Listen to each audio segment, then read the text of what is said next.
Hi అండి, నమస్తే. Welcome to Vishwam TV. Telangana రాజకీయాల్లో తనదైన శైలిలో సోషల్ మీడియాను వేదికగా చేసుకొని అధికారంలో ఉన్నటువంటి కాంగ్రెస్ పార్టీకి ఏ విధంగా సమాధానం ఇవ్వాలో ఆ విధంగా సమాధానం ఇస్తూ, అలాగే బీజేపీ యొక్క సిద్ధాంతాలను ఏ విధంగా ప్రజల్లోకి తీసుకెళ్లాలో ఆ విధంగా తీసుకెళ్తూ ఒక మంచి మహిళా నాయకురాలిగా, మాజీ కార్పొరేటర్ మరియు బీజేపీ మహిళా నాయకురాలిగా ఉన్నటువంటి మన ఆకుల శ్రీవాణి గారు అయితే మనతో పాటు ఉన్నారు. ఆ మేడంతో మాట్లాడి మరి బీజేపీ పైన ఈ మధ్య కాలంలో చూసినట్లయితే ప్రతిపక్షాలు విమర్శలు చేయడం, అలాగే ప్రధానమంత్రి నరేంద్ర మోదీ ప్రజలకు వేరే తరహాలో కమ్యూనికేట్ అవ్వడానికి ప్రయత్నిస్తున్నారని, అదే విధంగా బీజేపీ నాయకుల మధ్య ఒక కోఆర్డినేషన్ లేదని చర్చలు విమర్శలు అయితే రావడం జరుగుతుంది. మరి వాటన్నింటి గురించి స్వయంగా ఆకుల శ్రీవాణి గారితో మాట్లాడి తెలుసుకునే ప్రయత్నం చేద్దాం. నమస్తే మేడం. నమస్తే. మీరు రాజకీయాల్లోకి రావడానికి కారణం ఏంటి? అసలు మీ ఫ్యామిలీ బ్యాక్గ్రౌండ్ ఏంటి? రాజకీయాలు అన్నది politics is not my cup of టీమా. అసలు రాజకీయాల్లోకి రావాలి అని ఎప్పుడూ అనుకోలేదు. All of a sudden corona సమయము అవేర్నెస్ కార్యక్రమాలు చేస్తూ ఉంటే కొంతమంది పెద్దలు మీలాంటి వాళ్ళు రావాలమ్మా రాజకీయాలలోకి అన్నారు. అదృష్టం శాతం అప్పుడే మున్సిపల్ ఎలక్షన్స్ జరుగుతున్నాయి, కార్పొరేషన్ ఎలక్షన్స్. ఇక్కడ మహిళా రిజర్వేషన్ అయింది. పార్టీ పెద్దలు ఆశీర్వదించారు, టికెట్ ఇచ్చారు. దాని తర్వాత ప్రజలు కూడా ఆశీర్వదించారు. అంటే ఫ్యామిలీ బ్యాక్గ్రౌండ్ ఏంటి? మీ ఎడ్యుకేషన్ క్వాలిఫికేషన్స్ కానీ? నాది పీజీ కంప్లీట్ అయిపోయింది. నార్మల్ గోయింగ్ ఫ్యామిలీయే, అంత పెద్ద ఏమీ లేదు. ఫ్యామిలీ పెద్దలు ఆర్ఎస్ఎస్ సంఘం నుంచి ఉన్న వాళ్ళు. సో ఆ భావజాలాలు, ఆ సిద్ధాంతాలు అవన్నీ ఉన్నాయి ఫ్యామిలీలో, కాబట్టి ముందుకు వచ్చాం. అంటే ఇప్పుడు మీరు డైరెక్ట్ కార్పొరేటర్ కే పోటీ చేసి గెలవడం జరిగిందా, లేకపోతే ఇంతకు ముందు ఇంకా లైక్ కౌన్సిలర్ గానీ అట్లా? ఏమీ లేదమ్మా, డైరెక్ట్ పాలిటిక్స్ కి ఫస్ట్ టైం వచ్చాను నేను సెప్టెంబర్ లో రాజకీయ అరంగేట్రం తీసుకున్నాను. ఫస్ట్ టైం పబ్లిక్ ని కలవడము అదంతా సెప్టెంబర్ లో స్టార్ట్ అయింది. డిసెంబర్ లో నాకు ఎలక్షన్స్ ఉండే. అంటే మీరు ఇప్పుడు పీజీ చేసా అన్నారు కదా, మరి ఇట్లా రాజకీయాల సైడ్ వెళ్తే కొంచెం ప్రమాదం గానీ లేకపోతే రేపటి రోజు ఏమైనా ఇబ్బందులు వస్తాయని ఏమన్నా ఆలోచించారా? ఆ టైంలో నాకు రాజకీయాలకు రావాలని నిజంగా ఇష్టం లేకుండే. టు బి వెరీ ఫ్రాంక్, రాజకీయాలంటే ఒక బూతు. రాజకీయాలంటే ఆబ్వియస్ గా అందరూ అనుకున్నట్టుగానే కరప్షన్ ఉంటది, అందులో ఏది సరిగ్గా పనులు జరగవు, ఎందుకు ఈ రాజకీయాలు అనే దాంట్లో నేను కూడా ఒక పర్సన్ గా ఉండే. కాబట్టి రాజకీయాలలోకి నాకు అవకాశం వచ్చిన తర్వాత రాజకీయాలలో మార్పు తీసుకురావాలి, పారదర్శకత, అకౌంటబిలిటీ, ట్రాన్స్పరెన్సీ అన్నది చాలా ముఖ్యం రాజకీయాలలో. నేను గెలిస్తే మాత్రం నేను అది మీకు చేసి చూపిస్తానని చెప్పి ఆ రోజు ప్రజలకు హామీ ఇచ్చాను. గెలిచిన రోజు నుంచి ఇప్పటి వరకు కూడా అదే ప్రయత్నంలో ఉన్నాను. రాజకీయాలలో మార్పు రావాలి అన్న దాంట్లో నేను పనిచేస్తున్నాను. అదే ధైర్యంతో ముందుకెళ్తున్నాను. అయితే ఇప్పుడు ఏంటంటే మన తెలంగాణలో చూసినట్లయితే బీజేపీకి కనీసం ప్రతిపక్ష హోదా లేదు. కాకపోతే ఇప్పుడు వచ్చే ఎన్నికలలో గత 10 ఏళ్ల నుంచి చెప్తున్నారు, వచ్చే ఎన్నికలలో తెలంగాణ రాష్ట్రంలో బీజేపీ జెండా ఎగురుతుంది, బీజేపీ అధికారంలోకి వస్తుంది అని చెప్తున్నారు. అంత నమ్మకం ఏంటి? బీజేపీ అధికారంలోకి రావాలి. ఇప్పుడు మన తెలంగాణ రాష్ట్రంలో అందరూ కూడా జై తెలంగాణ అని చెప్పి అప్పుడున్న ఆంధ్ర పాలకులు అన్యాయం చేస్తున్నారు. మన నీళ్లు, మన నిధులు, మన నియామకాలు మనకే రావాలి అని చెప్పి తెలంగాణ ఉద్యమం చేశారు. సాధించుకున్న తెలంగాణకి కేసీఆర్ గారిని ముఖ్యమంత్రిగా 10 సంవత్సరాలు అంటే 2 టర్మ్స్ తనకు అవకాశం ఇచ్చారు.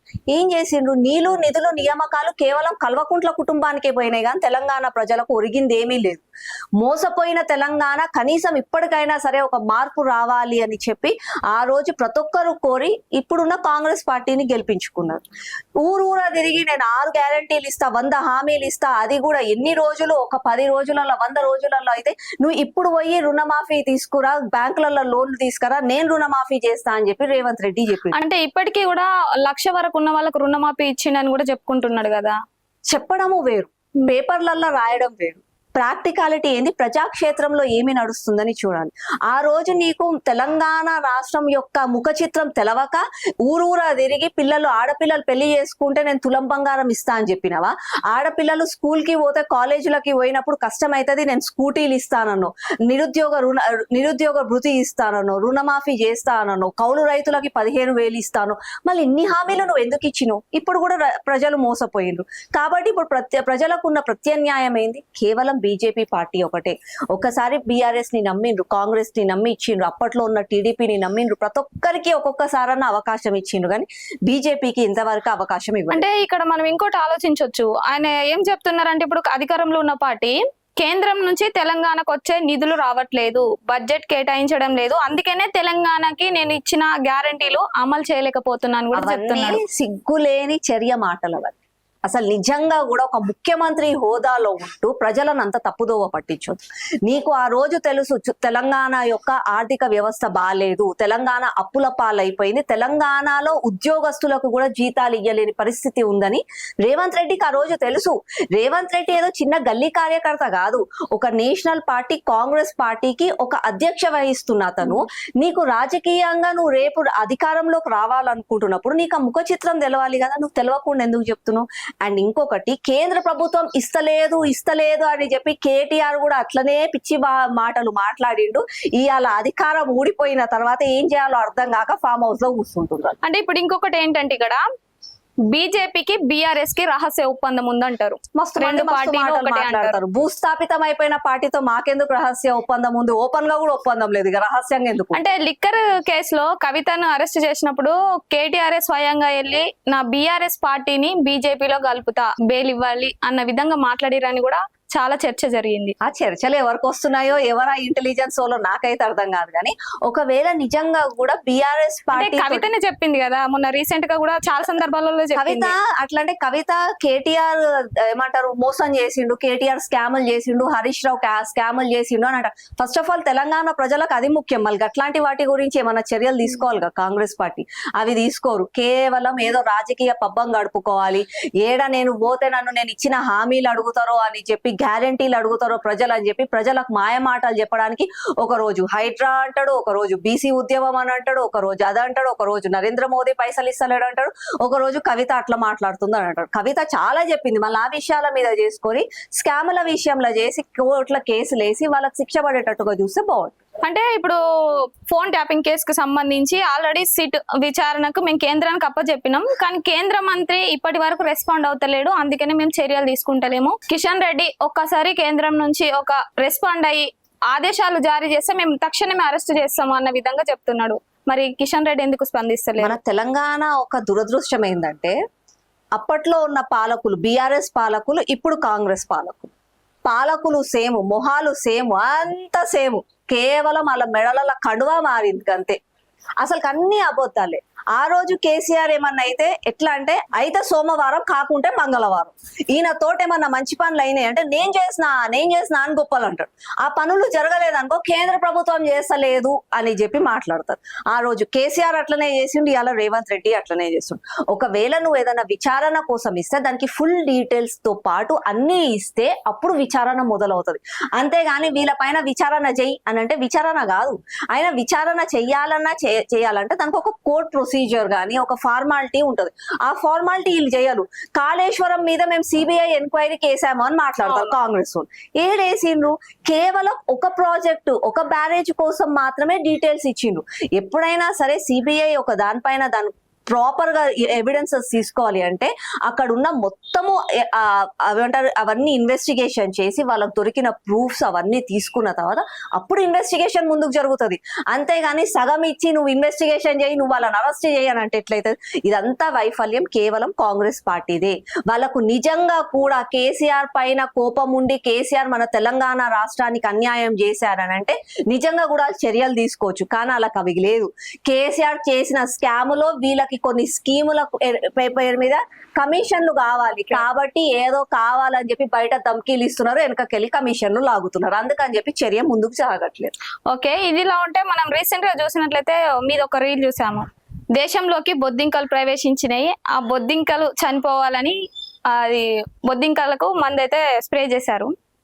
మరి ఆ బొద్దింకలే ఎవరైతే ఈ విద్యాశాఖ మంత్రి అయినటువంటి ధర్మేంద్ర ప్రధాన్ ని ఇంటికి పంపించేసినాయి. దాని గురించి మీరేమంటారు? వాళ్ళు పంపించలేదండి, ధర్మేంద్ర ప్రధాన్ గారు, నాకు నా దేశం అంటే ముఖ్యం, నా దేశంలో ఉన్న ప్రజలను కొంతమంది తప్పుదోవ పట్టిస్తున్నారు, వాళ్ళు తప్పుదోవ పోకూడదు, ఎందుకంటే దాని వల్ల దేశాన్ని కించపరిచిన వాళ్ళు అవుతారు, ఆ అన్యాయం వాళ్ళ మీద ఉండొద్దు, కాబట్టి బాధ్యతగా నేనే తప్పుకుంటాను అని చెప్పి ధర్మేంద్ర ప్రధాన్ గారే తప్పుకున్నారు. అంతేకాని వాళ్ళ వల్ల తప్పుకున్నారు అనుకోవడం మాత్రం తప్పు. అంటే ఇప్పుడు మన రాష్ట్రంలో చూసినట్లయితే కూడా ఎవరైతే బీజేపీ కేంద్ర మంత్రులు ఉన్నారో, అసలు తెలంగాణ రాష్ట్రంలో బీజేపీ అంటూ తన మనుగడను కాపాడుకోలేకపోతుంది. దానికి కారణం కొత్త పాత అనే ఏమంటారు డిఫరెన్స్ ఉంది వాళ్ళ మధ్యలో. అదే విధంగా వీళ్ళందరి మధ్యలో ఒక కోఆర్డినేషన్ లేదు అనే చర్చ కూడా జరుగుతుంది. దాని గురించి మీరేమంటారు? చూడండి, మా పార్టీ అనేది ప్రజాస్వామ్యబద్ధంగా ఒక సిద్ధాంత పరంగా ముందుకెళ్లే పార్టీ. ఆ పార్టీలో అభిప్రాయ భేదాలు ఉంటాయి. ఇది ఇవాళ కొత్తగా కాదు. పార్టీ ఆవిర్భవించిన రోజు నుంచి ఇవాళటి వరకు ఒక బూత్ స్థాయి కార్యకర్తకి కూడా ఇది తప్పు అని అనిపిస్తుందంటే రాష్ట్ర స్థాయి నాయకుడిని కూడా ఎదిరించే హక్కు ఉంది. అలాగే ఇప్పుడు కూడా సాగుతుంది. అభిప్రాయ భేదాలు ఉన్నాయి, కానీ డిఫరెన్సెస్ ఉన్నాయి, దాని వల్ల వర్గాలు ఉన్నాయి అనడం మాత్రం తప్పు. అంటే బీజేపీ అంటేనే వర్గాలకు సంబంధించింది, మతాలకు సంబంధించింది అని కూడా చాలా సందర్భాలలో ప్రతిపక్షాలు కానీ లేకపోతే బయట సమాజం కూడా అంటారు. బీజేపీ అంటే హిందూ ముస్లిం అనే పార్షాలిటీ ఎక్కువ చూపిస్తుంది అనే కూడా విమర్శలు కూడా రావడం జరిగింది. దాని గురించి ఎక్కడ ఉన్నాయండి? అది పాత స్టోరీ, ఎప్పుడో ఉన్నది మాట్లాడతారు వీళ్ళందరూ. కానీ ఇవాళ ఒకవేళ నిజంగా కూడా హిందూ ముస్లిం ఏమన్నా డిఫరెన్సెస్ ఉన్నాయంటే, నరేంద్ర మోదీ గారు కేంద్రంలో అధికారంలో వచ్చి దాదాపు 12 సంవత్సరాలు అవుతుంది. ఈ 12 సంవత్సరాలలో ఏ ఒక్క ముస్లిం విషయంలో ఏమన్నా ఘర్షణలు అయ్యాయా? ఏ ఒక్కరిని కూడా నువ్వు నమాజ్ చదవద్దు అని చెప్పినమా? సరే, నీ మాస్క్ పైన నమాజ్ చదువుతున్నారు, మొత్తం స్పీకర్లు పెట్టిన స్పీకర్లు తీసేయాలన్నామా? రంజాన్ చేయొద్దన్నామా? ఏమన్నాము? రీసెంట్ గా కేవలం కొంతమందికి ఏం మాట్లాడాలో తెలియదు. బీజేపీని ఎదుగుతుంటే తట్టుకోలేక అరే మీకు కుల మతము అది ఇది అని మాట్లాడతారు. నిజంగా కూడా మతం పైన విభేదాలు తెచ్చింది ఎవరు? కాంగ్రెస్ పార్టీ. ఆ రోజు ముస్లింలందరూ పాకిస్తాన్ కి వండి హిందువులందరూ భారతదేశంలో ఉండండి అని అనింది ఎవరు? వాళ్ళు అన్నారు. వాళ్ళు చేసిన మాటలకు ఏం చేయాలో తెలియక ఇప్పటికీ కూడా డిఫరెన్సెస్ అంటారు. కానీ ఇది కేవలం రాజకీయంగా వాళ్ళు వాడుకుంటున్నారు, కానీ సమాజంలో మాత్రం ఇవాళ ఎప్పుడూ లేదు. ఇప్పటికీ కూడా ప్రతి ఒక్కరు అదే ఆలోచిస్తారు. బీజేపీ అంటే సబ్కా సాత్, సబ్కా వికాస్, సబ్కా ప్రయాస్. అంటే మనం రీసెంట్ గా ఒక రీల్ చూసాం, చాలా వైరల్ అయింది. ఏంటంటే ఒక వ్యక్తి అడుక్కునే అతను ఒక ప్లేట్ పట్టుకొని అన్నం కోసం అక్కడికి వచ్చిండు. అక్కడ జై శ్రీరామ్ అనే నినాదం చేస్తాను, నీకు ప్లేట్లో అన్నం పెడతా అని ఒక బీజేపీ కార్యకర్తనే అనడం జరిగింది. అంటే అక్కడ కొంచెం మత విద్వేషాలు, మతానికి ప్రియారిటీ ఇస్తారు అనేది కూడా కనిపిస్తుంది కదా. ఇంకొకటండి, ఇదే ఇష్యూ రీసెంట్ గా ఒకసారి పెట్రోల్ బంకులలో పెట్రోల్ డీజిల్ కొరత ఉంది. ఆ టైంలో ఇదే హైదరాబాద్ లో ఒక వ్యక్తి పోయి ఫ్రీగా పెట్రోల్ పంచుకుంటూ వందే మాతరం అనొద్దు అని అన్నాడు. మీరు ఈ ప్రశ్న అతను ఎందుకు పోయి అడుగుతలేరు? అట్లాంటి వాళ్ళని ఎందుకు అడుగుతలేరు? ఇవాళ నా దేశంలో ఉంటూ, నా దేశంలో మాట్లాడుకుంటూ, నా దేశం తిండి తినుకుంటూ, నా దేశం గాలి పీల్చుకుంటూ వందే మాతరం మేము అనము అని అంటారు కొంతమంది. మీరు అట్లాంటి వాళ్ళని పోయి ఎందుకు అడుగుతలేరు? ముస్లిం హేతో కాంగ్రెస్ హే, కాంగ్రెస్ హేతో ముస్లిమే అని చెప్పి బాజాబ్తా నరి రోడ్డు మీద ఒక ముఖ్యమంత్రి మాట్లాడుతుండు. మీరు ఈ ప్రశ్న వాళ్ళని ఎందుకు అడుగుతలేరు? ఏమీ మాట్లాడకుండా ప్రతి ఒక్క స్కీములలో, ప్రతి ఒక్క పాలసీలలో, ప్రతి ఒక్క బిల్లులలో కూడా ముస్లిం ప్రజలకు, నా దేశ ప్రజలకు న్యాయం కావాలి అని చెప్పి పోరాడే బీజేపీని ఎందుకు ఈ ప్రశ్న అడుగుతారు? ఇంకెన్నాళ్ళు అడుగుతారు? It's an old story. ఏదో ఆ రోజు బీజేపీ ఎదుగుదలను తట్టుకోలేక అప్పుడు ఏదో రామ జన్మభూమిలో జరిగిన కొన్ని ఘర్షణల పేరు మీద కొంతమంది లేవనెత్తిన మాటలను ఇప్పటికీ అనడం అనడం మూర్ఖత్వం.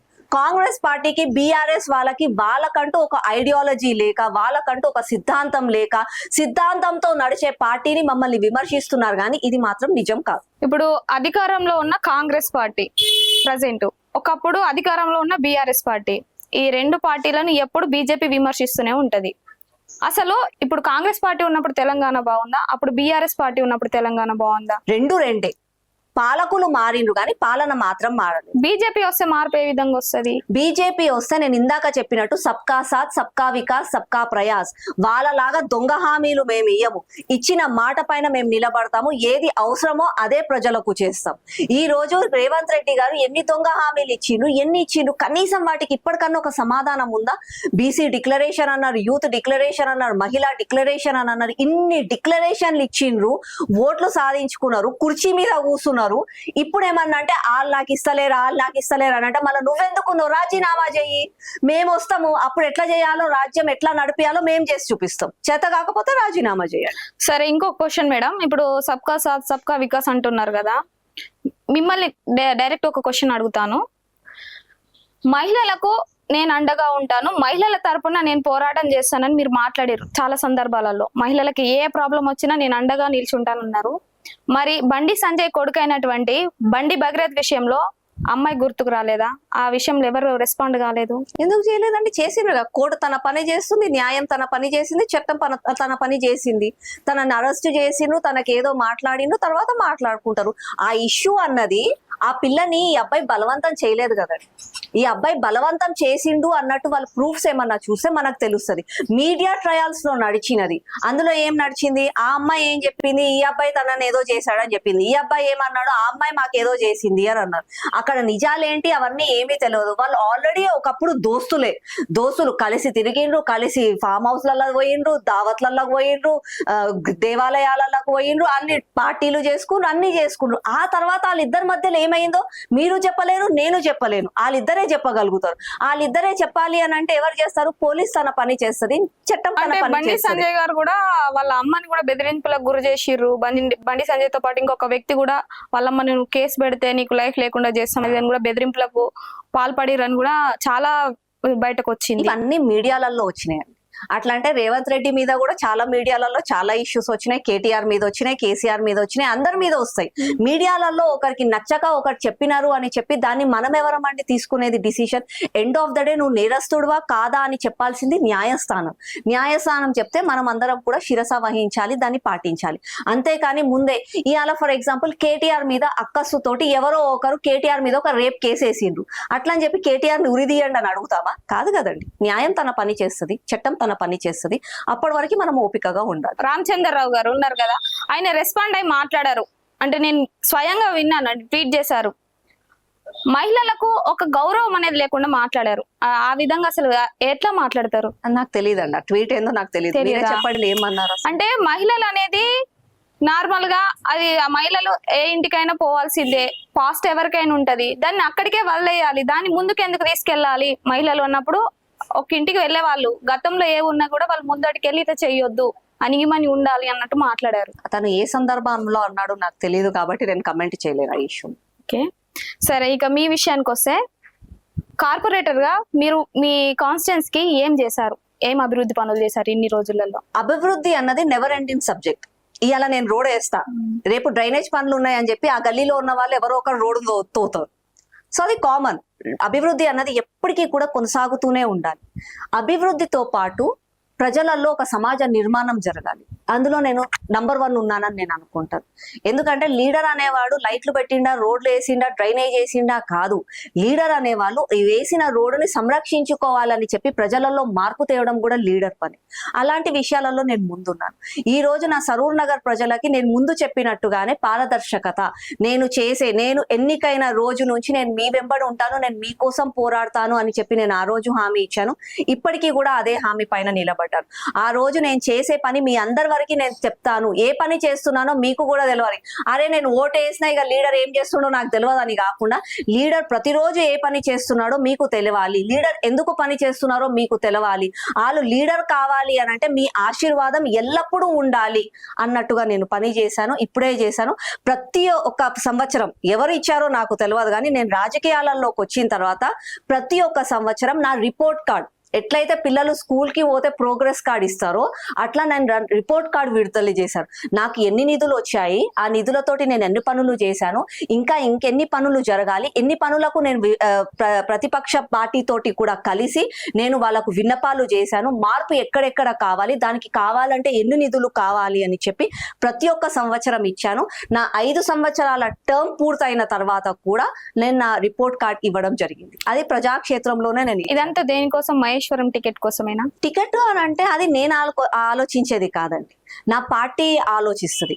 నా పార్టీలో ఉన్న ఒక ముఖ్యమైన నాకు నచ్చిన విషయం ఏంటంటే, ఈ కుర్చీ నాది అని చెప్పి ఎవ్వరు కూడా చెప్పుకోలేరు. ఇవాళ ఈ కుర్చీ నీ దగ్గర ఉంటది, రేపు ఉండదు. ఆ బాధ్యత నీకు పార్టీ పెద్దలు ఇస్తారు.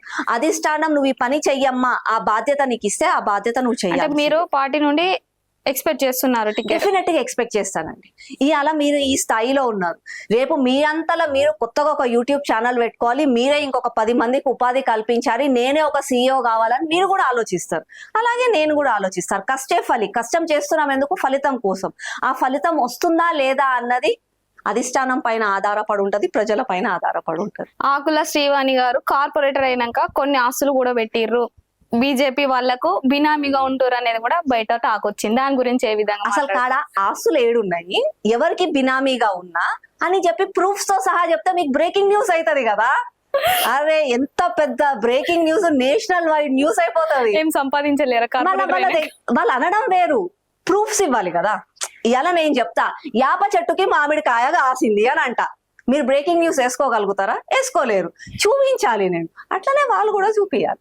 ఓకే, ఇప్పుడు తెలంగాణలో బీజేపీకి అయితే అంతంత మాత్రమే ఉందనుకుందాం.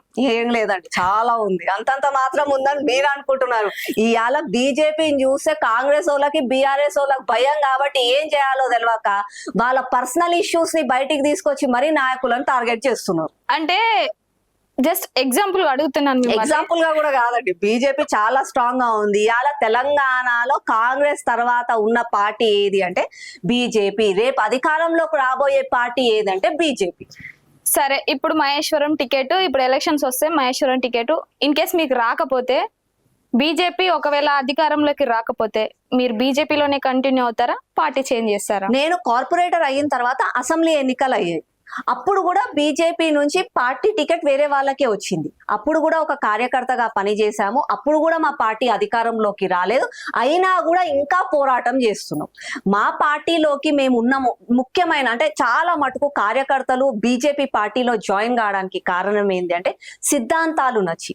కొంతమంది కార్యకర్తలు లీడర్లు అనుకునే వాళ్ళకి హోదా కోసం, హంగు ఆర్భాటాల కోసం, మీరు ఇందాక అన్నట్టు అక్రమ ఆస్తులు వెనకేసుకోవడానికి అని చెప్పి పార్టీలను, ఎజెండాలను పొద్దుకి రాత్రికి మార్చుకుంటుంటారు.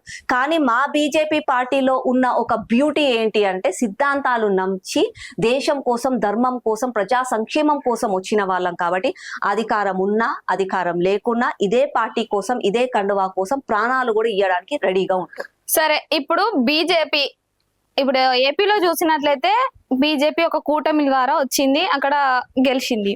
మరి తెలంగాణలో కూడా అలాగనే ఒక కూటమి ఫామ్ అవుతుంది అనే వార్తలు కూడా గట్టిగా వినిపిస్తున్నాయి. చూడండి, రాజకీయాలలో నిర్ణయాలు అన్నది అధిష్టానం తీసుకుంటది. వాళ్ళు ఏ బేసిస్ పైన నిర్ణయాలు తీసుకుంటాం అన్నది ఒక సామాన్య కార్యకర్తగా మేము చెప్పలేము. కానీ ప్రస్తుతం బీజేపీ మన తెలంగాణ రాష్ట్రంలో ఉన్న దాన్ని బట్టి, ఆ గ్రాఫ్ ని బట్టి చూస్తే బీజేపీకి ఎవరితోటి వెళ్లాల్సిన అవసరం లేదు, ఒంటరిగా పోరాటం చేసి తెలంగాణలో రంగంలోకి దించిరు అనే వార్త కూడా వినిపిస్తుంది. అది పార్టీ పెద్దలు ఏం నిర్ణయం తీసుకున్నారో మాకు తెలియదు. కానీ నేను ఒక కార్యకర్తగా చెప్తున్నాను, ఈ రోజు బీజేపీ ఒంటరిగా పోటీ చేసే సత్తా ఉంది, ఒంటరిగా పోటీ చేసి గెలిచే సత్తా కూడా ఉంది. కాబట్టి ఎవరితో కూటమి పెట్టుకోవాల్సిన అవసరం లేదని నేను అనుకుంటాను.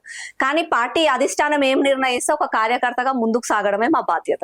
బీజేపీ వస్తే ఇప్పుడు ఉన్నటువంటి ఎవరైతే కేంద్ర మంత్రులు ఉన్నారో ఎవరికి పట్టం కట్టుతారు? ఏ విషయంలో? ఒకవేళ సీఎం, అది మేము చెప్పలేమండి. మా పార్టీలో ఎవ్వరం కూడా చెప్పలేదు. అంటే మీ దాంట్లోనే మీ మంత్రులలోనే ఉంది కదా, ఒక పార్షాలిటీ వస్తుంది. రీసెంట్ గా మాకు రాష్ట్ర అధ్యక్షులు నియమించారు. రామచంద్రరావు గారు రాష్ట్ర అధ్యక్షులు అవుతారని మీరు ఎవరన్నా చెప్పిండ్రా? మీడియాలో కూడా రామచంద్రరావు గారు పేరు రాలేదు. ఢిల్లీ ముఖ్యమంత్రిగా, ఢిల్లీలో మాకు ఎలక్షన్స్ గెలిచిన తర్వాత రేఖా గుప్తా గారు ముఖ్యమంత్రి అయ్యిండ్రని ఎవరన్నా చెప్పిండ్రా? ఒక్కరు కూడా చెప్పలే. నితిన్ నాబిన్ గారు దేశానికి, మీ పార్టీ దేశానికి అధ్యక్ష వహిస్తుంది అని చెప్పి ఎవరన్నా అన్నారా? నితిన్ నాబిన్ పేరు చాలా మంది మీడియాలలో ఎవ్వరు కూడా చెప్పలేదు. కానీ అయినా కూడా నితిన్ నాబిన్ గారు ఇవాళ మా జాతీయ అధ్యక్షులు అయ్యారు, రామచంద్రరావు గారు మా రాష్ట్ర అధ్యక్షులు అయ్యారు, రేఖా గుప్తా గారు ఢిల్లీకి ముఖ్యమంత్రి అయ్యారు. అంటే వాళ్ళు అధిష్టానం కొంచెం మంది ఆలోచిస్తారు, సిద్ధాంత పరంగా వాళ్ళందరూ కూడా కూర్చొని ఆలోచించి వాళ్ళు ఏ పార్టీ పేరు ఎవరు మంచిది అని ఆలోచిస్తే అదే ముందుకు వస్తుంది. అయితే ఇంకొకటి, రీసెంట్ గా పార్లమెంట్ సమావేశాలు జరిగినప్పుడు ఒక ఎంపీ, ఆ ఎంపీ తెలంగాణ గురించి తక్కువ చేసి మాట్లాడిండు. అప్పుడు కేంద్ర మంత్రులు బీజేపీ కేంద్ర మంత్రులు కూడా అక్కడ పార్లమెంట్ లో ఉన్నారు, కానీ ఏ ఒక్కరు రెస్పాండ్ కాలేరు అని అసలు వార్తలు వచ్చినాయి. ఆయన ఏం తక్కువ చేసి మాట్లాడిందంటే చెప్పండి. పొద్దున లేసి బీఆర్ఎస్ వాళ్ళకి, ఇప్పుడు కొత్తగా వచ్చిన కల్వకుంట్ల కవితా పార్టీ టీఆర్ఎస్ కి, మళ్ళీ కాంగ్రెస్ వాళ్ళకి తెలంగాణ ప్రజలను సెంటిమెంట్ గా వాడుకోవాలి, తెలంగాణ అస్తిత్వం, అమ్మ తెలంగాణనేమో అన్నారు, ఇక మీరు అందరు రండి. అది కాదు కదా మన తెలంగాణ అస్తిత్వము. ఏళ్ల తరబడి పోరాడినము, తెలంగాణని సాధించుకున్నాము. సాధించుకున్న తెలంగాణల నా తెలంగాణ బిడ్డలకు న్యాయం కోసం పోరాటం చేయండి. గది కాదు వాళ్ళెవరో తెలంగాణలు అన్నారు, వీళ్ళెవరో తెలంగాణలు అన్నారు, రౌండ్ టేబుల్ కాన్ఫరెన్స్లు పెట్టాలి, ప్రెస్ మీట్లు పెట్టాలి, మిమ్మల్ని తెలంగాణలకు రానియం, మీరు అట్లెట్లా తెలంగాణలు అంటారు, మా తెలంగాణ అస్తిత్వాన్ని కాదు. వాళ్ళు మాట్లాడింది రాజకీయంగా, రాజకీయం వేరు, తెలంగాణ ప్రజల సమస్యలు వేరు. ఇప్పటికన్నా అది మార్చుకోవాలి. పొద్దున లేసి తెలంగాణని వాడుకొని సెంటిమెంట్ గా వాడుకొని పబ్బం గడుపుకుంటా అంటే కాదు. తెలంగాణ సెంటిమెంట్ ఎప్పుడు వాడుకోవాలి? అరే ఇవాళ తెలంగాణ అమ్మాయికి నువ్వు తులం బంగారం ఇస్తా అన్నావు, ఇయ్యలే, ఎందుకు ఇయ్యలే? బరాబర్ సీఎం ని పోయి అడగండి. తెలంగాణ రైతులకి నువ్వు అన్యాయం చేసినావు, ఎందుకు ఇయ్యలే అని చెప్పి తెలంగాణ రైతులను అడగండి. కాళేశ్వరం ప్రాజెక్టు మీద తెలంగాణ ప్రజల సొమ్ము తిన్నావు, నువ్వు ఎందుకు ఇంకా ఇక్కడే ఉన్నావు అని చెప్పి జైలుకి పంపియండి. దమ్ము ధైర్యం ఉంటే గది చేయండి. అంతేగాని చిల్లర రాజకీయాలు చేసుకుంటూ అంటే తెలంగాణ అస్తిత్వం, ఎవరో తిడితే కవితమ్మని రాజకీయంగా ఎవరో విమర్శిస్తే తెలంగాణ మహిళకు అన్యాయం జరిగారు. ఒక్క ఆమె తెలంగాణ ఆడబిడ్డవు కాదమ్మా, తెలంగాణ ఆడబిడ్డల మేము. మళ్ళీ పొద్దున లేసి నిన్ను నన్ను కూడా వందలాది మంది విమర్శిస్తున్నారు. మళ్ళీ తెలంగాణ ఆడబిడ్డ కవితకు ఎక్కడికి పోయింది? ఎడిగిపోయింది. ఆమెకు అధికారం ఉన్నప్పుడు మహిళల గురించి ఎందుకు మాట్లాడాలి? ఆమెకు అధికారంలో ఉన్నప్పుడు బీసీల గురించి ఎందుకు మాట్లాడాలి? ఇప్పుడు తెలంగాణ గుర్తుకొచ్చిన అది మళ్ళీ మీ అయ్య దగ్గరనే ఉండే కదా తెలంగాణ ముఖ్యమంత్రిగా.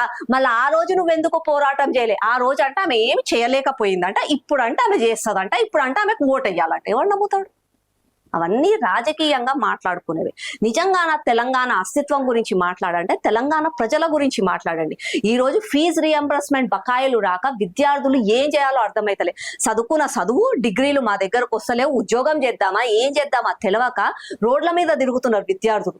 వాళ్ళ కోసం మాట్లాడండి. అది తెలంగాణ అస్తిత్వం. ఇప్పుడు తెలంగాణలో నిరుద్యోగులంతా సమ్మెలు చేస్తున్నారు, నిరసనలు చేస్తున్నారు. వాళ్ళ సైడ్ బీఆర్ఎస్ స్టాండ్ తీసుకుంటుంది, కానీ మీరు ఏ బీజేపీ లీడర్ గాని కేంద్ర మంత్రులు గాని ఎవరు కూడా వాళ్ళ సైడ్ స్టాండ్ తీసుకుంటలేరు. స్టాండ్ తీసుకోవడం అని అంటే ఫ్లెక్సీలు పెట్టుకొని వెనకాల ఉండి అరే పోలీసులు నీ మీద దాడి చేసి నువ్వు పోలీసుల మీద దాడి చేయి అని చెప్పి వాళ్ళని రెచ్చగొట్టడం ఆ విద్యార్థులని కాదు కదా. విద్యార్థులకు న్యాయం అయ్యేటట్టుగా చేయడం, ఆ పని చేస్తున్నాము. మా ఫ్లోర్ లీడర్ మహేశ్వర్ రెడ్డి గారు ఇక్కడే మా దగ్గరే ఉన్న దిల్షునగర్ లో వచ్చి ఆ రోజు నిరుద్యోగులకు అందరికీ భరోసా ఇచ్చారు. ఇప్పటికీ కూడా వాళ్ళతోటి పోరాటం చేస్తున్నారు. నీకు అసలుకి అసెంబ్లీ పెట్టే చేతగాక అసెంబ్లీ మరమ్మతులు చేస్తున్నా అని చెప్పి అలా రేవంత్ రెడ్డి అంటుడు. ఎందుకు? అసెంబ్లీ పెడితే ప్రతిపక్షంలో ఉన్న నాయకులందరూ ఆయన ఎదురిస్తారని చెప్పి ఆయన భయపడుతున్నాడు. దమ్ముంటే మళ్ళీ అసెంబ్లీ పెట్టమనండి. మళ్ళీ నిజంగా కూడా అంతా ఉంటే కేటీఆర్ ని రేవంత్ రెడ్డిని ఒక్కసారి ఉస్మానియా యూనివర్సిటీకి పోయి ఇక్కడ మా దిల్షునగర్ దగ్గరకు వచ్చి ఇక్కడున్న నిరుద్యోగులతో మాట్లాడమనండి. చేత కాదు, కేవలం కూర్చొని మాట్లాడతా, ప్రెస్ మీట్లు పెడతా, నేను అది చేస్తున్నా, నేను ఇది చేస్తున్నా అని చెప్పి విద్యార్థులను రెచ్చగొట్టి వాళ్ళని తప్పుదోవ పట్టిస్తున్నారు. బీజేపీ అంటేనే హిందుత్వం అని చెప్తారు. ఏంటంటే హిందువులకే ప్రియారిటీ ఎక్కువ ఇస్తారని కూడా బయట ఒక టాక్ ఉంది. నిజంగా కూడా బీజేపీ అంటే హిందుత్వ పార్టీ అమ్మ. నేను ఓపెన్ గా చెప్తున్నాను ఇవాళ. మేము నిజంగా కూడా హిందువులకే పెద్ద పీట వేస్తాం, నిజంగా కూడా వేస్తాం బీజేపీ అంటే. అసలు ఫస్ట్ ఆఫ్ ఆల్ హిందూ అంటే ఏందో తెలుసా? చాలా మంది ఏమన్నా అంటే బీజేపీ అంటే హిందుత్వ పార్టీ అంటారు. అవును, బరాబర్ బీజేపీ అంటే హిందుత్వ పార్టీయే. నా భారతదేశంలో పుట్టిన ప్రతి ఒక్కరు కూడా హిందువే కాబట్టి హిందుత్వ పార్టీయే. It's an open fact. మీరు ఎక్కువ ఇన్స్టాలో రీల్స్ చేయడం వాటిలలోనే ఎక్కువ సోషల్ మీడియాలో యాక్టివ్ గా ఉంటారు. దానిపైన మీ పైన చాలా విమర్శలు వచ్చినాయి. దాని గురించి మీరు ఏ విధంగా స్పందిస్తారు? ఆ విమర్శలు చేసేటోళ్ళకి సరిగ్గా రీచ్ లేక, వాళ్ళకి సోషల్ మీడియా ఎట్లా వాడాలో తెలియక నేను సోషల్ మీడియా వాడుతున్నా అని చెప్పి విమర్శిస్తాను. అంటే గ్రౌండ్ వర్క్ లేకుండా జస్ట్ సోషల్ మీడియా పైన ఫోకస్ చేస్తారు. మీరు అన్నారు కదా ఇన్స్టాగ్రామ్ లో, అవన్నీ ఒకసారి ఫాలో కండి. నిన్న మొన్న SIR కార్యక్రమాలకు అని చెప్పి నేను తిరిగితేనే కదా ఫోటోలు అందులో పెట్టుకున్న ఫోటోలు వీడియోలు, లేకపోతే వెనకాల గ్రీన్ కార్పెట్ గ్రీన్ మ్యాట్ వేసే మన గ్రాఫిక్స్ చేసిన డ్రైనేజ్ సమస్య చూసిన. రోడ్ మీద డ్రైనేజ్ వంగుతుంది అని అన్న. నిజంగా కూడా ఆడికి పోతే ఆడ డ్రైనేజ్ వంగుతుందని తెలిస్తేనే కదా నేను మాట్లాడినది సోషల్ మీడియాలో పెట్టిన. అంతేగాని ఆడ రాజమౌళి లాగా గ్రాఫిక్స్ వేసి బాహుబలిల సినిమాల లాగా కావాలని చెప్పి డ్రైనేజ్ అయితే నేను చేయలే కదా ఆడ. అంటే సోషల్ మీడియా అంటే ఒక అద్దం లాంటిది. నేను చేసే పనిని నేను వెళ్ళినప్పుడు నన్ను ఒక 50 మంది 100 మంది మాత్రమే చూడగలుగుతారు, 100 మందికి 1000 మందికి మాత్రమే తెలుస్తుంది. అదే నేను సోషల్ మీడియాలో పెడితే నా సరూర్ నగర్ ప్రజలు ఉన్న వాళ్ళందరికీ కూడా తెలుస్తుంది, నన్ను అభిమానించే వాళ్ళకి తెలుస్తుంది, నా పార్టీ కార్యకర్తలకి నాతోటి వాళ్ళందరికీ కూడా తెలిసి ఆహా ఇవాళ ఈ పని జరిగింది అని చెప్పి వాళ్ళకి తెలుస్తుంది. కాబట్టి సోషల్ మీడియా వాడుకుంటున్నా. మళ్ళీ ఇదే సోషల్ మీడియా గురించి విమర్శించేటోళ్ళు ఆ విమర్శలు కూడా సోషల్ మీడియాలోనే పెడతారు. దమ్ముంటే వాళ్ళకి కాళ్ళకి గజ్జలు కట్టుకొని డప్పు కట్టుకుంటూ వచ్చి శ్రీవాణి గురించి మాట్లాడమని చెప్పరు. శ్రీవాణి నువ్వు సోషల్ మీడియాలో ఉన్నావు అని చెప్పి అదే సోషల్ మీడియాలో కింద కమెంట్లు పెడతారు. వాళ్ళు కూడా సోషల్ మీడియానే వాడుతున్నారు కదా. సోషల్ మీడియా వాడుతున్నాము అని అంటే మార్పు వచ్చింది, సమాజంలో మార్పు వచ్చింది. ఒకప్పుడు ఎడ్ల బండిలలో తిరిగే వాళ్ళం, అలా ఏరోప్లేన్లు ఎక్కి తిరుగుతున్నాం. అట్లా అంటే మారినాం మనం కూడా. అట్లాగే ఒకప్పుడు ఇంటింటికి వెళ్ళి కరపత్రాలు పంచేవాళ్ళం, లేకపోతే రచ్చబండ దగ్గర కూర్చొని రాజకీయాలు మాట్లాడే వాళ్ళం. ఇవాళ రాజకీయాలు మాట్లాడాలంటే సోషల్ మీడియా ద్వారా మాట్లాడతాం. ఎందుకు అని అంటే ప్రజలు పొద్దున లేసి నమస్తే చెప్పుకుంటలేరు కానీ సోషల్ మీడియాలో మాత్రం హలో చెప్తున్నారు. కాబట్టి సోషల్ మీడియాని వాడుతున్నాం. మేము బీజేపీ కార్యకర్తలం, సమాజానికి తగ్గట్టుగా మేము కూడా మార్చుకుంటూ ముందుకెళ్తాం. బీజేపీ తెలంగాణలో అధికారంలోకి రావాలి అని అంటే ఇప్పటికీ కొన్ని అంటే బీజేపీ లీడర్స్ మధ్యలో కొన్ని పార్షాలిటీలు ఉన్నాయి. సో ఇవి మార్చుకుంటే పలానా అంశాలు మార్చుకుంటే బీజేపీ తెలంగాణలో లీడ్ అవుతుంది అని చెప్పడానికి మీ దగ్గర ఏమైనా 2 ఎగ్జాంపుల్స్ ఏమైనా ఉంటే చెప్పేసి. అసలు మీరు అన్న ప్రశ్ననే తప్పు. మా బీజేపీ పార్టీలో అభిప్రాయ భేదాలు ఉన్నాయి కానీ వర్గాలు మాత్రం లేదు. ఎవ్వరికి ఏ డిఫరెన్సెస్ లేదు. 40 సంవత్సరాల క్రితం బీజేపీ సిద్ధాంతాలను నమ్మి కండువా కప్పుకునే వాళ్ళకి ఇవాళ నిన్న మొన్న జాయిన్ అయిన వాళ్ళందరికీ కూడా ఒకటే ఒక ఆశ, ఇవాళ మన తెలంగాణ రాష్ట్రంలో బీజేపీ అధికారంలోకి రావాలి. ఆ ఆశతోనే ముందుకెళ్తాం. సరే కొంతమంది ఏదన్నా వాళ్ళకి ఫేవరిజం ఉండి వాళ్ళు అలా మాట్లాడతారేమో కానీ మా బీజేపీ పార్టీలో నేను ఇందాక చెప్పినట్టుగా వీళ్ళే సీఎం అవుతారు అని చెప్పి ఆలోచించడం తప్పు.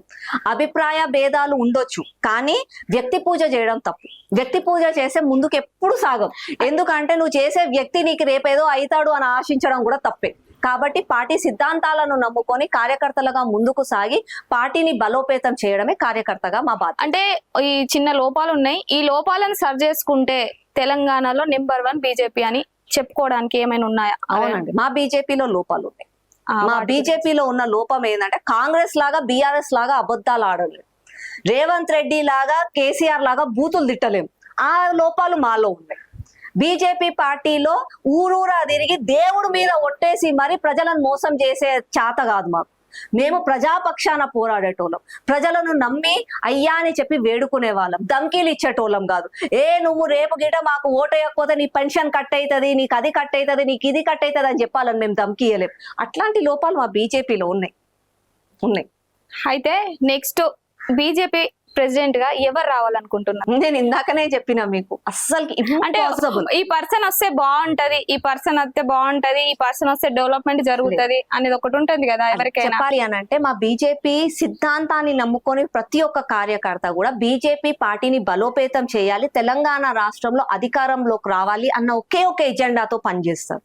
అట్లాంటి వాళ్ళు ఎవరికి ఏ బాధ్యత ఇచ్చినా సరే ఆ బాధ్యతను మేము సమస్కరించుకొని మా అంతలా మేము వాళ్ళకు తగ్గట్టుగా పని చేయడమే మా పని.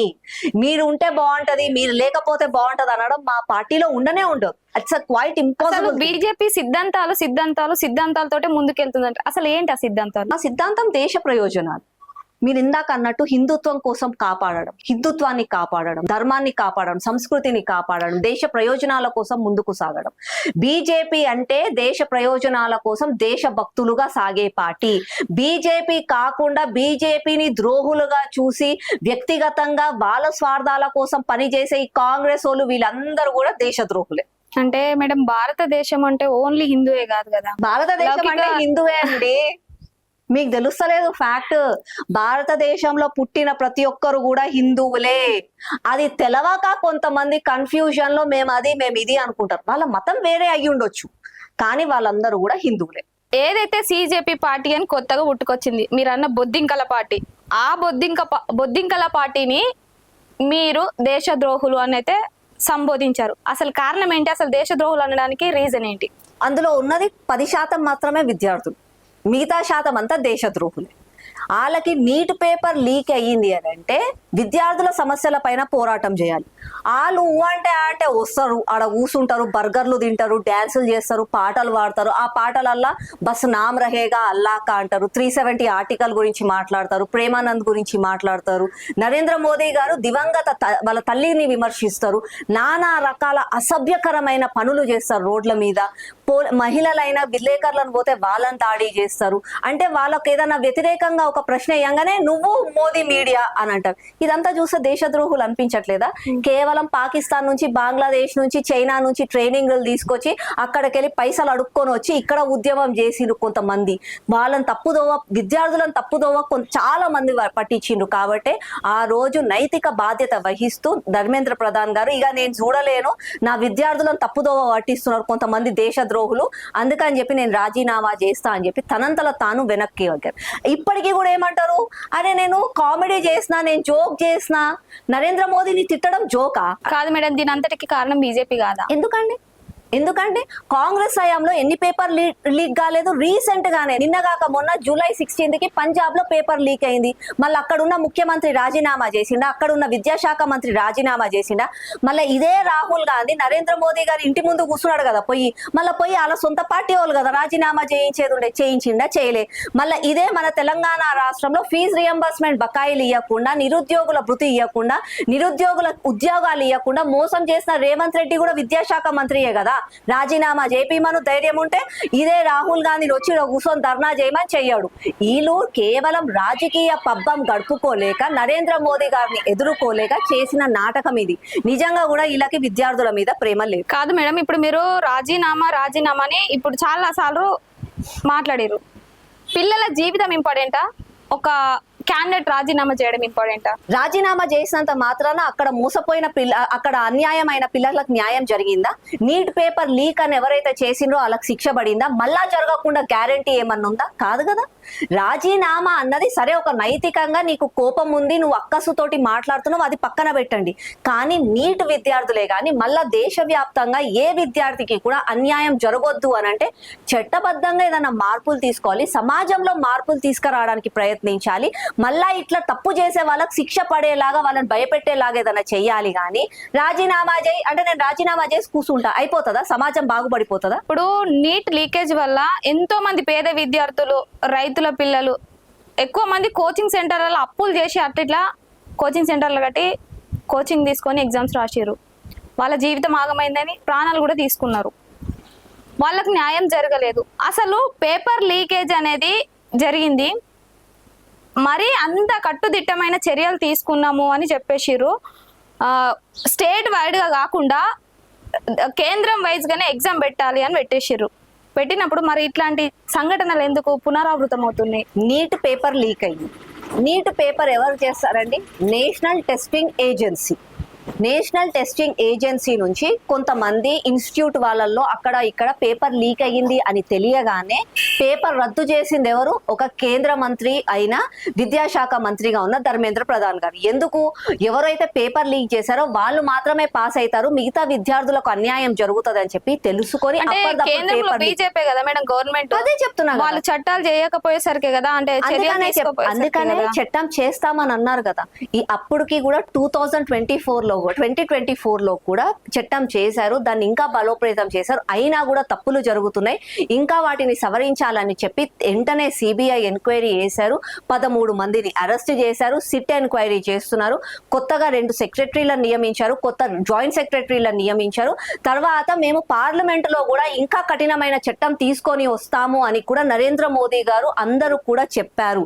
చెప్పిన తర్వాత విద్యార్థులు వాళ్ళు నిరసన చేశారు. చెయ్యండి, బరాబర్ చేయండి, వీళ్ళకి ఆ హక్కు ఉంది. ప్రజాస్వామ్యంలో నిలబెట్టి ప్రశ్నించాలి, ఎదిరించాలి, వీలైతే పోరాటం కూడా చేయాలి. కానీ ప్రజాస్వామ్యబద్ధంగా చేయాలి. అంతేకాని దేశాన్ని కించపరచడము, దేశ అస్తిత్వాన్ని కించపరచడము, సంస్కృతిని కించపరచడము, నీకు నచ్చకపోతే అది నీ దగ్గరగా పెట్టుకో, కానీ వేరే విద్యార్థులను రెచ్చగొట్టడం అన్నది మాత్రం తప్పు. అంటే ఇప్పుడు పోయిన ప్రాణాలను తీసుకురాలేరు, ఓకే, వారికి న్యాయం జరగాలి అన్న ఉద్దేశంతో స్టాండ్ తీసుకున్న వాళ్ళు, మీరు అన్నట్టు దేశ ద్రోహులు ఉన్నారు కావచ్చు, ఈ స్టూడెంట్స్ ఉన్నారు కావచ్చు, వాళ్ళ సైడ్ నిలబడే వ్యక్తులు కూడా ఉన్నారు. ఇప్పుడు ఆ రోజు మీ డిమాండ్స్ మాకు ఓకే, మీ డిమాండ్స్ ఏమైనా ఉంటే మేము తీర్చుతామని ఆ రోజు మోదీ గారు చెప్పారు. తర్వాత చూసినట్లయితే మళ్ళీ ఒక 2-3 days లో గ్యాప్ లోనే వాళ్ళ పైన మళ్ళీ కేసులు పెట్టి హ్యాండ్ ఓవర్ చేసుకున్న వాళ్ళని రిలీజ్ చేయకుండా ఉండడం అట్లా కూడా చేస్తున్నారు. దాది ఎంతవరకు ఆ కరెక్ట్? రోజు ఇచ్చిన హామీ ప్రకారంగా విద్యార్థుల పైన ఎలాంటి చర్యలు తీసుకోము అని చెప్పారు. అవును. వాళ్ళు విద్యార్థులు అయితే ఇప్పటికీ కూడా చర్యలు తీసుకోమనే చెప్తున్నారు కదా. If they are genuine students, వాళ్ళు నిజంగా కూడా విద్యార్థులు విద్య కోసమే వచ్చారు, విద్య కోసమే పోరాటం చేశారంటే వాళ్ళ పైన ఎలాంటి చర్యలు తీసుకోరు. కానీ అక్కడికి వచ్చిన వాళ్ళల్లో చాలా మంది పైన పాక్సో కేసు ఉన్నాయి, రేప్ కేసు ఉన్నాయి, టెఫ్ట్ కేసు ఉన్నాయి, వాళ్ళ పైన రౌడీ షీటర్లు ఉన్నాయి, వాళ్ళు అటాకులు చేశారని ఇన్ని కేసులు ఉన్న తర్వాత ఆ కేసుల కోసం వీళ్ళెందుకు తీసుకుంటారు? పోలీస్ స్టేషన్ వాళ్ళు వాళ్ళంతలో వాళ్ళు చట్టం పని చేసుకుంటూ పోతారు. దానికి దీనికి సంబంధం ఏముంటది? అండ్ ఇంకొకటి అడుగుతున్నానండి, నిరసన పేరు పైన అక్కడికి వచ్చిన ఒక మహిళా జర్నలిస్ట్ మీలాగనే విలేకరుల పైన అసభ్యంగా ప్రవర్తించారు. అలాంటి వాళ్ళు క్షమించగలుగుతామా? అక్కడే విద్యార్థి పేరు పైన, నిరసనల పేరు పైన నరేంద్ర మోదీ గారి తల్లులని కించపరిచి మాట్లాడు, దేశాన్ని కించపరిచారు. ఇది భారత మాత, ఇది దేశాన్ని మీరు భారత మాత అంటున్నారు కదా, మళ్ళీ మీ తండ్రి ఎక్కడ ఉన్నాడు అని చెప్పి మాట్లాడారు. అంటే ప్రతి ఒక్కరిని, అంటే దేశంలో ఉన్న 140 కోట్ల జనాభాని విమర్శించినట్టే కదా. మళ్ళీ అట్లాంటి వాళ్ళ పైన ఏమి చర్యలు తీసుకోవద్దా? ఇక అట్లా చర్యలు తీసుకోవద్దు అని అంటే రేపు నిరసన పేరు పైన ఎవడో రౌడీ ఆడు వీడు వచ్చి ఒక మర్డర్ చేసిపోతాడు. ఒక సందర్భంలో మీరే చెప్పారు నిరసన అనేది రైట్ అని. నిరసన ఇప్పటికీ కూడా రైట్. నేను ఇప్పటికీ కూడా చెప్తున్నా, ప్రజా క్షేత్రంలో ఒకవేళ ప్రతిపక్షంగా ఎవరన్నా ఉంటే నీకు తప్పు చేస్తుంది అధికారంలో ఉన్న పార్టీ అని అంటే డెఫినెట్ గా కూడా పోరాడాలి. అది నీకు ప్రజాస్వామ్యం ఇచ్చిన హక్కు. నువ్వు ప్రశ్నించకపోతే తప్పైతుంది. నువ్వు ప్రశ్నించు, ఎదురించు, పోరాడు, కానీ ప్రజాస్వామ్యబద్ధంగా పోరాడు. అంతేగాని నీ దేశాన్ని నువ్వు కించపరిస్తే ఈ దేశం నీదే కదా, నీ తల్లిని నువ్వు కించపరిస్తే ఈ తల్లి నీదే కదా, నీ విద్యని నువ్వు కించపరుచుకుంటూ పోతే ఈ విద్య నీదే కదా అన్నది ఆలోచించాలి. ఎండ్ ఆఫ్ ద డే ఇది నీ దేశం అని చెప్పి ఆలోచించాలి. కొంతమంది రెచ్చగొట్టేటోళ్ళు ఎక్కడి నుంచి అమెరికాకి వెళ్ళి ఆడికెళ్ళి ఈడికెళ్ళి వీసాల మీద వస్తారు, ఆ నానా రకాల మాటలు మాట్లాడతారు, రెచ్చగొట్టి వెళ్ళిపోతారు వాళ్ళు. కానీ రేపు ఉండేది ఈ దేశంలో నువ్వే కదా, నీ కుటుంబమే నివసిస్తుంది కదా, అది ఆలోచించాలి. రాహుల్ గాంధీ పిఎం అవుతారా భవిష్యత్తులో? పగటికలో మస్తుగా అంటారు అందరూ. రేపు నేను పోయి మార్స్లో నేను ఇల్లు కట్టుకొని బతుకుతా అని చెప్పి ఎన్నో సంవత్సరాల నుంచి అంటున్నాను. పోతున్నామా? పోతలేదు. అట్లా పగటి కళలు వాళ్ళు కట్టుకుంటారు. ఒకవేళ ఆ కళలు కనుక్కొని వాళ్ళు బతకాలనుకుంటే బతుకుతారు. ఇప్పుడు ఏదైతే నీట్ పేపర్ లీకేజ్ అని సిజేపీ పార్టీ ఢిల్లీలో జంతర్ మంతర్ దగ్గర అయితే ఒక నిరసన తెలిపింది. ఇప్పుడు తెలంగాణలో కూడా 7,000 ఉద్యోగాలే గవర్నమెంట్ వేస్తుంది, దీని కూడా ప్రొటెస్ట్ అని ఇక్కడ కూడా స్టార్ట్ చేయడం జరిగింది. దాని గురించి మీరేమంటారు? డెఫినెట్ గా చేయాలి. ఎవరికి అన్యాయం అయినా సరే అధికార పార్టీలో ఏమైనా తప్పులు అంటే ప్రజాక్షేత్రంలో ప్రజాస్వామ్యబద్ధంగా పోరాటం చెయ్యాలి. నువ్వు చెయ్యకపోతేనే నువ్వు తప్పు, నువ్వు ప్రశ్నించితేనే నువ్వు కరెక్ట్. అది ప్రశ్నించాలి. ప్రతి ఒక్కరు ప్రశ్నిస్తారు. మీలాంటి వాళ్ళు మాలాంటి వాళ్ళు అందరం కూడా అది తప్పు అని అంటే పోతాం, మాట్లాడతాం, వస్తాం. కానీ మన సంస్కృతిని, మన రాష్ట్రాన్ని, మన అస్తిత్వాన్ని కించపరచకూడదు. పోరాటం ఒక దిక్కు, బలపరచాలి. విద్యార్థులు అన్నాక దేశాన్ని బలపరచాలి కానీ దేశాన్ని బలహీనపరచదు. కానీ వాళ్ళకి అన్యాయం జరుగుతుంటే పోరాటం కూడా చేయాలి. దానికి తగ్గట్టుగా మనకు బాబాసాహెబ్ గారు ఇచ్చిన పెద్ద అస్త్రం ప్రజాస్వామ్యం. ఆ ప్రజాస్వామ్యబద్ధంగా మనం ముందుకు సాగాలి. అంటే ఇప్పుడు వాళ్ళంతా ప్రొటెస్ట్ అని నిరసనలు చేసినా కూడా నిన్న మొన్న చూసినట్లయితే కాంగ్రెస్ గవర్నమెంట్ గదే 7,000 ఉద్యోగాలను రిలీజ్ చేసింది, నోటిఫికేషన్ ఉద్యోగాలతోటి. దాని గురించి మరి విద్యార్థులకు ఏమైనా మీరు సపోర్ట్ ఉంటారా? డెఫినెట్ గా ఉంటామండి. ప్రశ్నించాలి, రాహుల్ గాంధీని ప్రశ్నించాలి. ఎందుకు ఆ రోజు ఢిల్లీలో అదే కేంద్ర తప్పు చేసింది, కేంద్ర మంత్రి తప్పు చేశారు అని అంటే ఆయన రాజీనామా కావాలని చెప్పి పార్లమెంటును కూడా జరగకుండా నువ్వు అంటే దేశాన్ని కించపరిచేటట్టుగా ఒక ప్రధానమంత్రి ఇంటి దగ్గరికి వెళ్ళి ఇంటిని ముట్టడించినావు అంటే దేశ చరిత్రలో మొదటిసారి జరిగింది. అంత ఘోరంగా నువ్వు దిగజారి చేసినావు. మళ్ళీ అదే నీ రాష్ట్రంలో, నువ్వు నీ పార్టీ అధికారంలో ఉన్న రాష్ట్రంలో ఇక్కడ కూడా విద్యార్థులే ఉన్నారు కదా, వీళ్ళు కూడా అదే కదా. మళ్ళీ ఈ విద్యార్థుల కోసం నువ్వు ఎందుకు ఆలోచించట్లేదు అని చెప్పి రాహుల్ గాంధీని ప్రశ్నించాలి. ఎట్లయితే నువ్వు ఆడ విద్యాశాఖలో తప్పులు జరుగుతున్నాయి, నువ్వు అక్కడ విద్యాశాఖ మంత్రిని రాజీనామా కోరినవో ఈడ కూడా విద్యాశాఖ మంత్రిగా విద్యార్థులకు అన్యాయం చేసిన విద్యాశాఖ మంత్రిగా రేవంత్ రెడ్డి రాజీనామా కోరు. అప్పుడు నువ్వు ప్రజాస్వామ్యబద్ధంగా పోరాడుతున్నట్టు అవుతుంది. లేదు బీజేపీ తప్పు చేస్తేనే నేను మాట్లాడతా, కాంగ్రెస్ తప్పు చేస్తే నేను కళ్ళు మూసుకొని పండుకుంటా, నోరు తెరవకుండా వండుకుంటా, నోట్లో లడ్డు పెట్టుకుంటా అంటే నువ్వు రాజకీయంగా చేస్తున్నావని అందా. మేము ఇప్పటికి అదే అంటాం. కాంగ్రెస్ వాళ్ళు, బీఆర్ఎస్ వాళ్ళు, టీఆర్ఎస్ వాళ్ళు వీళ్ళు రాజకీయ పబ్బం గడుపుకుంటున్నారు కానీ ప్రజా సంక్షేమం గురించి మాత్రం ఆలోచించట్లేదు. దేశం మొత్తంలో కూడా ప్రజా సంక్షేమం కోసం ఎవరన్నా పోరాడుతుంది అని అంటే అది కేవలం బీజేపీ పార్టీ మాత్రమే. ఇప్పుడు నోటిఫికేషన్ రిలీజ్ చేసిర్రు, డేట్ అనేది ఇంకా ఏం అనౌన్స్ చేయలేరు. మరి ఏ ఒక్క బీజేపీ కేంద్ర మంత్రి కానీ లేకపోతే క్యాండిడేట్స్ ఎవరైనా ఇప్పుడు విద్యార్థులను నిరుద్యోగులను వాళ్ళు స్ట్రైకులు చేస్తే అక్కడ లైబ్రరీల నుంచి కూడా ఆ ఏరియా నుంచి కూడా తీసుకుపోయి వాళ్ళపైన లాఠీ చార్జ్ చేసి వాళ్ళని అరెస్ట్ చేయడం జరుగుతుంది. ఎందుకు రెస్పాండ్ అవుతలేరు? రెస్పాండ్ అవుతున్నారండి. మా రాష్ట్ర అధ్యక్షులు రామచంద్రరావు గారు ప్రతిరోజు కూడా ఆ సమస్యల గురించి మాట్లాడుతున్నారు. మా బీజేపీ పక్ష ఇప్పుడు ఫ్లోర్ లీడర్ గారు ఉన్నారు, మహేశ్వర్ రెడ్డి గారు ఎమ్మెల్యే, తను కూడా ఆ విషయాల మీద మాట్లాడుతున్నారు. నిరుద్యోగులది కంప్లీట్ ఇష్యూ ఏదైతే ఉందో తనే టేక్ ఓవర్ చేస్తున్నారు. రేపు ప్రజాక్షేత్రంలో కూడా పోరాటాలు చేయాలి అంటే బీజేపీ డెఫినెట్ గా కూడా ముందు.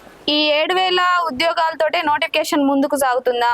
మరి దానిపైన ఫైట్ చేసి నిరుద్యోగులకు మద్దతు ఇచ్చి దాన్ని ఇంకేమన్నా పెంచుతారా? డెఫినెట్ గా కూడా పార్టీ నిర్ణయం తీసుకుంటుందండి, ముందుకు సాగుతాము. ఆల్రెడీ మా పార్టీలో ఏదైతే బీజేవైఎం అనే ఉంటుంది అనమాట, యూత్ గురించి, వాళ్ళు ఆల్రెడీ పాంప్లెట్స్ ప్రింట్ చేశారు, ముందుకు వెళ్తున్నారు. ప్రతి ఒక్క యూనివర్సిటీకి వెళ్ళి అడుగుతున్నారు, ప్రతి ఒక్క కాలేజీకి వెళ్ళి కూడా మీరు ఇస్తారన్న ఫీజు రియంబర్స్మెంట్ ఇవ్వలేదు, ఇస్తా అన్న ఉద్యోగాలు ఇవ్వలేదు, మాకు నిరుద్యోగ భృతి ఇస్తా అన్నారు, అవి ఇయ్యలేదు అని చెప్పి ప్రతి ఒక్క దగ్గర కూడా అవేర్నెస్ కార్యక్రమాలు చేస్తున్నారు. ప్రజలతో పాటు విద్యార్థులందరినీ కూడా అందరూ వివేకులు కావాలి, మనం పోరాటం చేయాలి, మనం ప్రశ్నించాలి అని చెప్పి కూడా ముందుకు సాగుతున్నారు. సరే, ఒక్కటి మేడం, రేవంత్ రెడ్డి అధికారంలోకి వచ్చిన తర్వాత వచ్చిన మొదటి సంవత్సరంలోనే 2 లక్షల ఉద్యోగాలు ఇస్తానని ఆయన ఇయ్యలేడని ఇంత గట్టిగా వాదిస్తున్నారు కదా. మోదీ గారు కూడా 2 కోట్ల ఉద్యోగాలు ఇస్తా అన్నారు. మరి వాటి సంగతి ఏంటి? మోదీజీ ఏమన్నారంటండి, ఉద్యోగాలు ఇస్తాము అని అన్నారు. 2 కోట్ల ఉద్యోగాలు ఇస్తాను, గవర్నమెంట్ ఉద్యోగాలు ఇస్తామని చెప్పి ఎక్కడన్నా చెప్పిండా? చెప్పలేదు. గవర్నమెంట్ ఉద్యోగాలు కాకుండా మరి ఉద్యోగాలు అంటే ఆత్మ నిర్భర్ భారత్, నీ కాళ్ళ పైన నువ్వు నించో, నువ్వు ఒక దగ్గర పోయి ఉద్యోగం చేయకు, నీ అంతలో నువ్వు ఒక ఎంటర్ప్రినర్షిప్ తీసుకొని నువ్వు ఒక కంపెనీ పెట్టి నువ్వు ఇంకొక 10 మందికి ఉద్యోగమే. అందుకని చెప్పి స్కిల్ డెవలప్మెంట్ పేరు మీద ప్రతి ఒక్క దగ్గర స్కిల్ డెవలప్మెంట్ సెంటర్స్ ఉన్నాయి. దాని తర్వాత ముద్రా లోన్స్ అని చెప్పి పిఎం ఆవాస్ యోజన కింద ఇండ్లు ఇచ్చారు. అలాగే స్వానిధి కింద ప్రతి ఒక్కరికి కూడా వాళ్ళంతలా వాళ్ళు దృఢంగా ఉండాలి, ఆర్థికంగా బలపరచాలని చెప్పి వాళ్ళకి లోన్స్ ఇస్తున్నారు. వాళ్ళంతలా వాళ్ళు స్టార్ట్అప్ కంపెనీస్ పెడుతున్నాయి. కంపెనీస్ పెట్టినాక ఉద్యోగాలు వస్తున్నాయి. ఇవాళ నేను ఒక్కటి మిమ్మల్ని నార్మల్ గా జనరల్ గా అడుగుతా. ఒకప్పుడు సంవత్సరంలో ఒక్కసారి సినిమాకి వెళ్ళేవాళ్ళం, సంవత్సరంలో ఒక్కసారి ఏదో ఒక హోటల్ కి పోయి భోజనం చేసేవాళ్ళం, సంవత్సరంలో ఒక్కసారి కొత్త బట్టలు కట్టుకునేవాళ్ళం, సంవత్సరంలో ఒక్కసారి సెలబ్రేషన్స్ చేసేవాళ్ళం. అదే ఇవాళ నరేంద్ర మోదీ గారు ప్రధానమంత్రి అయినాక మన లైఫ్ స్టైల్ పెరిగింది, మన ఇండియన్ స్టాండర్డ్స్ పెరిగినాయి. ఇవాళ ఎక్కడ పడితే అక్కడ కిరాణా కొట్లు అయ్యాయి. నువ్వు ఇంట్లో కూర్చొని ఆర్డర్ ఇస్తే జెప్టో వస్తుంది, ఇంట్లో కూర్చొని ఆర్డర్ ఇస్తే ఒక క్యాబ్ వచ్చి నిన్ను తీసుకుపోతుంది, ఇంట్లో కూర్చొని ఆర్డర్ ఇస్తే నువ్వు ఇంటర్నెట్లలో ఎన్నో సినిమాలు చూడొచ్చు. ఇన్ని గణం పెరిగినాయి కదా. ఈ డెవలప్మెంట్ అంతా ఎక్కడి నుంచి వస్తుంది అంటే కూడా వాళ్ళంతల వాళ్ళు స్వయంగా నించున్నారు, స్వయంగా వాళ్ళంతల వాళ్ళు అభివృద్ధి చెందుతున్నారు కాబట్టి అది డెవలప్మెంట్ వచ్చింది. ఇప్పుడు మీరు అన్నారు కదా, ఇన్లు ఇస్తున్నారు కేంద్రం నుంచి అన్నారు, ముద్రా లోన్స్ ఇస్తున్నారు అన్నారు, స్కిల్ డెవలప్మెంట్ నుంచి కూడా యువతకు ఉపాధి కల్పిస్తున్నారు. అది కొంతవరకే కొంతమందికే తెలుస్తుంది. ఎగ్జాంపుల్ నన్నే అనుకోండి, ఇప్పుడు లోన్స్ అన్నారు, నాకు ఏవో చిన్న చిన్న పనులు వచ్చు, టైలరింగ్, మగ్గం వర్క్ అట్లాంటి. నేను కొంచెం ఒక బిజినెస్ స్టార్ట్ చేసి నేను ముందుకు వెళ్తా అంటే నేను అప్లికేషన్ పెట్టుకొని దాదాపు 2 సంవత్సరాలు అయిపోయింది, ఇప్పటి వరకు దాని గురించి అప్డేట్ రాలేదు. అంటే అప్డేట్ రాకపోయేసరికి ఆ లోన్స్ ఇస్తలేరా అనేది కూడా జనాలలోకి వెళ్తలేదు కదా. మరి దానికి అంత నిర్లక్ష్యానికి కారణం ఏంటి? కొన్ని థింగ్స్ ఎలా ఉంటాయంటే, ఇప్పుడు మీరు ఏదైనా దానికోసం అని చెప్పి మీరు ప్రాజెక్ట్ చూపించి దానికి లోన్ కావాలి అంటే దానికి తగ్గట్టుగా లోన్ ఇవ్వచ్చా లేదా, మీరు మళ్ళీ లోన్ తీసుకున్న తర్వాత మీరు ఈఎంఐలు కట్టే కెపాసిటీ ఉందా లేదా, అవన్నీ బ్యాంకులు నిర్ణయిస్తాయి. ఒకవేళ అందులో జాప్యం జరుగుతుంది అని అంటే ఎందుకు అని అడగాలి. అదే కాకుండా మేము పెట్టినా కూడా వాళ్ళు పట్టించుకోవట్లేదు అంటే మీరు దయచేసి అలాంటివి ఏదన్నా ఉంటే మాలాంటి వాళ్ళ దృష్ట్యా తీసుకురండి. బ్యాంక్ మేనేజర్లని మీ అంతలా మీరే ప్రశ్నించండి.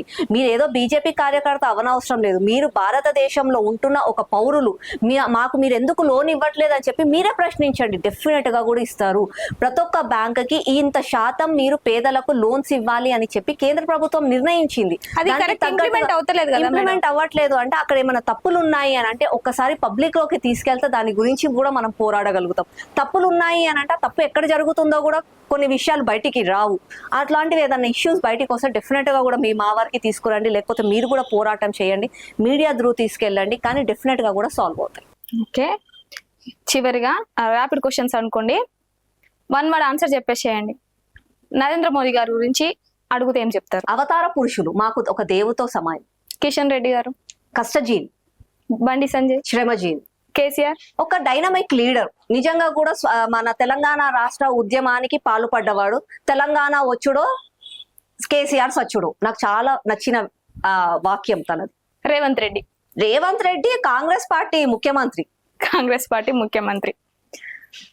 కవిత కన్ఫ్యూజన్ లీడర్. హరీష్ రావు కేటీఆర్ గారు పర్సనల్ గా అంటే కేటీఆర్ గారు కూడా ఒక రియల్ ఎస్టేట్ ఏజెంట్. అతను నాయకుడు కాదు, ఒక real estate agent. Harish Rao నిజంగా కూడా ఒక ప్రజా నాయకుడు అని అంటారండి. చివరిగా ఆకుల శ్రీవాణి గారు. నా గురించి నేను చెప్తే ఏం బాగుంటది, మీరు చెప్పాలి. అంటే ఉంటుంది కదా, నేను ఇది అని ఒక ఎవరికైనా ఒక ఫీలింగ్ ఉంటుంది కదా. అంటే చెప్పాలి అంటే నేను చాలా ఎక్స్ట్రీమిస్ట్ నేను చాలా. సుంకరి మౌనిక. మా బీజేపీ కార్యకర్త. మీ ఫైర్ బ్రాండ్ మాధవి లత గారు. బీజేపీ కార్యకర్తనే. Thank you madam. Saroornagar మాజీ కార్పొరేటర్ అయిన ఆకుల శ్రీవాణి గారు అయితే బీజేపీ పైన వచ్చే విమర్శలు కానీ తెలంగాణలో వచ్చే గడిచిపోయిన 10 ఏళ్ల నుంచి చెప్తున్నారు బీజేపీ అధికారంలోకి వస్తుందని. అదే విధంగా అదే కాన్ఫిడెన్స్ తోటి ఇప్పుడు మనకైతే ఇంటర్వ్యూ ఇవ్వడం జరిగింది. వారి యొక్క విలువైన సమయాన్ని మనకు కేటాయించడం జరిగింది. Thank you madam.